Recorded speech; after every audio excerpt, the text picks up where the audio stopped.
আমরা এখানে কেন আসছি এটা যদি জানতে চান তাহলে আমাদের চোখের দিকে তাকাবেন।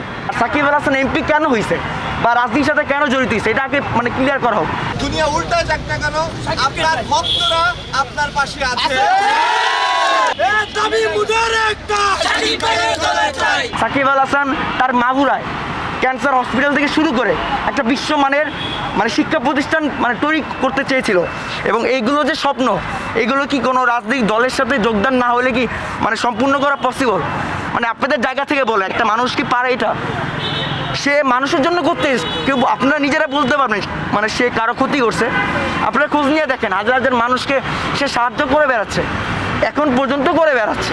আমরা এখানে কেন আসছি এটা যদি জানতে চান তাহলে আমাদের চোখের দিকে তাকাবেন, কারণ আমাদের চোখে যে পরিমাণ অশ্রু মানে কি বলবো, একটা সাকিব আল হাসানের জন্য আমরা কান্নাও করি। আপনি বুঝেন সাকিব আল হাসান আমার কতটা ইমোশন। সাকিব আল হাসান আমাদের জায়গায় এখানে, সাকিব আল হাসানের কলিজায় সাকিব আল হাসানের জায়গা।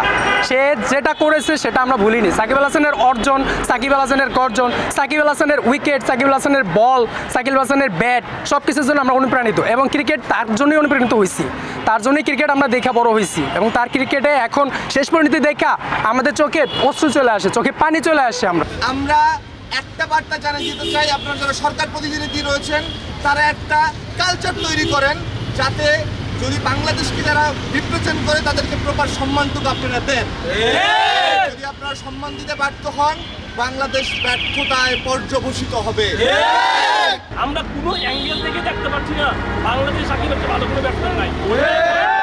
সাকিব সর্বকালের সেরা ব্যাটসম্যান। একজন সাকিব শুধু ব্যাটার হিসাবে বাংলাদেশ জাতীয় দলে অন্তর্ভুক্ত হইতে পারে। আমাদের চোখের কারণে মনে হয়েছে চ্যাম্পিয়নদের ভিতরে সাকিবকে অন্তর্ভুক্ত করানো উচিত। অতি শীঘ্রই বিসিবির কাছে আমাদের দাবি, লিপুকের কাছে আমাদের দাবি, বাংলাদেশ বর্তমান যে ক্রীড়া উপদেষ্টা আছে, যে সরকার প্রধান আছে, সবার কাছে আমাদের দাবি, সবার কাছ থেকে গ্রিন সিগন্যাল আসে সাকিবকে চ্যাম্পিয়নদের দলে অন্তর্ভুক্ত করানো হোক। যতদিন পর্যন্ত পুরো বিশ্বে ক্রিকেট থাকবে ততদিন পর্যন্ত কিন্তু আপনারা সাকিব আল হাসানের নামটা চাইলেও মুছে দিতে পারবেন না, সেটা ইতিহাসের পাতা লেখা থাকবে। যদি বাংলাদেশও যদি মুছে দিতে চান সেটা পারবেন, কিন্তু সাকিব আল হাসানের নামটা মুছে দিতে পারবেন না। এবং এই ঘটনাগুলো যে হচ্ছে আপনারা চাইলেও ভবিষ্যতে অতীতগুলো মুছে দিতে পারবেন না। এইভাবে যে অন্যায় করা হচ্ছে একজন মানে লেজেন্ডারি ক্রিকেটার সাথে, মানে আপনি তার ব্যাংক থেকে অ্যাকাউন্ট থেকে শুরু করে সব কিছু আপনারা বন্ধ করে দিয়েছেন, তার পরিবারের সকলটা মানুষের সাথে আপনারা অন্যায়ভাবে আচরণ করতেছেন। এইগুলো কি কোনো মানে বৈষম্য পক্ষে মানে পরে? আমি বৈষম্য বিরোধী আন্দোলন করেছি, আমি বাংলাদেশ ন্যাশনাল টিমে নেট বোলার ছিলাম, আমি সাবেক বয়সভিত্তিক ক্রিকেটার ছিলাম। আমি আমার মনের জায়গা থেকে বলতেছি এটা কিভাবে সম্ভব, কিভাবে সম্ভব? আমরা কোনো দলীয় না, আমরা আমাদের মানে একাডেমি থেকে শুরু করে প্রতিটা ক্রিকেটার, আমার বন্ধু বান্ধবের সাথে আমি কথা বলছি যারা এই বয়সভিত্তিক ক্রিকেট খেলতেছে বা জাতীয় দলে নতুন ডাক পাইছে দুইজন, তাদের সাথে কথা হয়েছে। এইগুলো যে এভাবে অন্যায় করা হচ্ছে এগুলো আপনারা তো পাবলিকলি বলতেছেন না, আপনারা তো সবই জানেন। আমরা সারা দেশের সাকিব ভক্ত এবং যারা অপরাধকে ঘৃণা করে, বৈষম্যকে ঘৃণা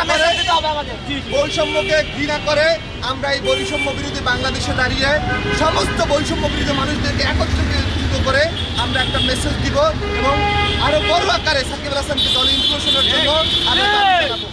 আমাদের বিশেষজ্ঞ সাকিব আল হাসানকে আমাদের বাংলাদেশের মাটিতে প্লিজ আবার ফিরে আনেন। আপনি মুখ খোলেন, ডক্টর ইনু সাহেব মুখ খুলতেছেন না এখনো। আপনার কাছে আমাদের অনুরোধ, আপনি সাকিব আল হাসানের জন্য মুখটা খোলেন, সাকিব আল হাসানকে ফিরে নিয়ে আসেন বাংলাদেশের মাটিতে। আপনার কাছে আমাদের একটা সুস্থ বক্তব্য। আপনাকে আমাদের অন্তর থেকে যে কথাটা বলছি এই কথাটার দামটা আপনারা একটু রাখবেন, রাখার চেষ্টা করবেন।